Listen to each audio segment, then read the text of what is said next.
खालिद साहब मुझे ये बताएं कि रीहैब में जब बच्चा या कोई भी खातून आ जाती है, ज़्यादातर रेशो क्या है? बच्चे लड़कों का है?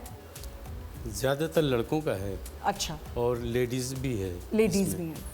अच्छा, अब मुझे ये बताएं कि जो रीहैब में वो आ गए, अब जब विड्रॉल्स हो रहे हैं डॉक्टर साहब, क्योंकि एक विड्रॉल होने में डॉक्टर का एक जो साथ टीम है उसको बहुत ज़्यादा स्ट्रॉन्ग होना पड़ता है, तो क्या उनकी भी ट्रेनिंग होती है? आपके पास ट्रेन स्टाफ है पूरा? हमारे पास बिल्कुल स्टाफ है और वो मैंने तो एक यूनिक तरीके से ये इलाज कर रहा हूँ कि मैं जो ये इसमें से ठीक हो जाते हैं ना, उन्हीं के ज़रिए इलाज शुरू आपने बताया बिल्कुल सही। तो अब वो जो रिकवरी होते हैं, जो ठीक हो जाते हैं, तो वो अगर अपनी दुनिया में जाते हैं तो वहाँ पर वो रिलैप्स दोबारा लग जाते हैं।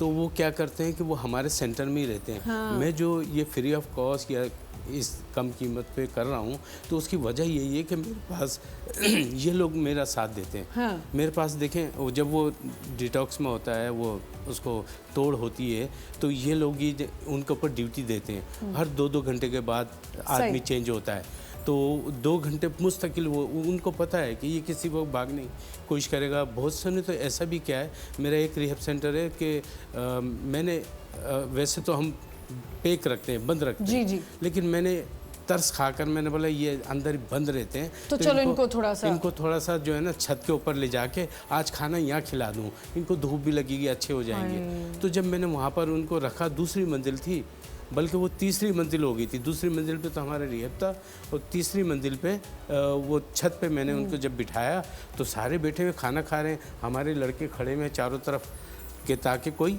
करता है, मुझे पता है यहाँ से कोई ना कोई भागने की कोशिश करता है। अब हम बैठे हुए थे, जो वो खाना खा रहा है, तो उसने प्लेट उठाई, खाली हो गई थी उसकी, उसने प्लेट उठाई और उठा कर बस सीधा भागा और है ना छत से छलांग लगा दी।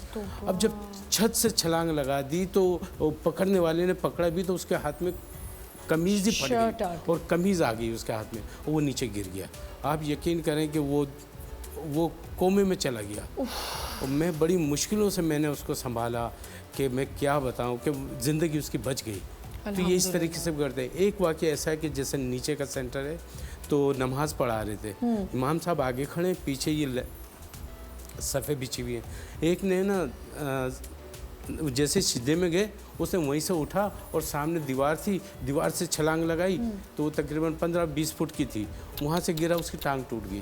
तो ये इस हालत में ऐसे करते हैं। तो हम इनको डिटॉक्स जब होता है इनका, हाँ। उसमें वार्ड में होते हैं तो इनको खोलते ही नहीं है। सही। अच्छा, एक बिस्मिल्लाह, मुझे बताएं कि कुछ पेरेंट्स भी होते हैं, कुछ फैमिलीज़ भी होती हैं डॉक्टर साहब, वो नहीं चाहते कि बच्चे रीहैब जाएं और वो किसी तरह साइकोलॉजिकली उनको ठीक किया जाए। अब व्हाट आर द एरियाज़ जो आप हाईलाइट करते हो या उनको जाके टारगेट करते हो कि ये पॉइंट्स हैं, ये इनको हमने छेड़ना है? बिल्कुल, ट्रिगरिंग पॉइंट्स, रूट कॉज, कहाँ से शुरू हो रहा है मसला।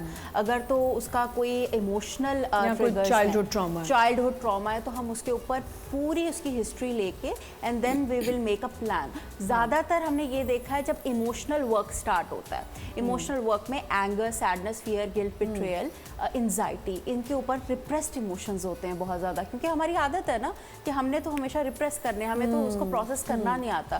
तो रिप्रेस्ड इमोशंस पे हम काम करते हैं। इसके साथ कुछ ऐसे बिलीफ सिस्टम एक इंसान के होते हैं जो उसने लिमिटिंग बिलीफ्स, आप उनको कह दो मैं ये कर नहीं सकता, हो नहीं सकता, ये सारी चीज़ें उसके अंदर बहुत पहले से आ रही होती हैं, जिसकी वजह से स्ट्रेस बढ़ता है, स्ट्रेस की वजह से ये प्रॉब्लम आती है। इसके ऊपर काम होता है।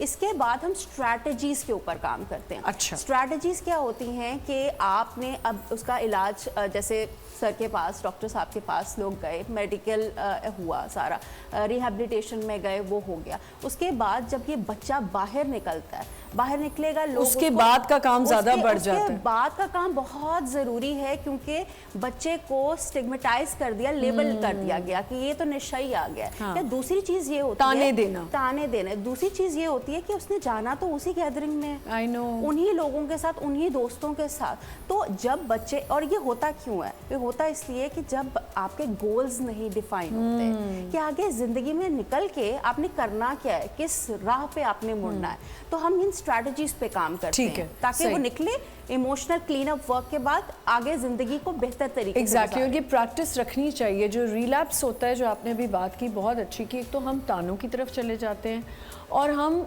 कोशिश ही नहीं करना चाहते कि हमारा वो इंसान ठीक हो। हम उसको उन चीज़ों से जानबूझ के और रोकते हैं और उसके मुंह पे कह देते हैं ये करेगा तो देखना दोबारा हो जाएगा। अब उसके माइंड में वो बात बैठ गई, फिर वो रिबेलियस होगा और वो करेगा।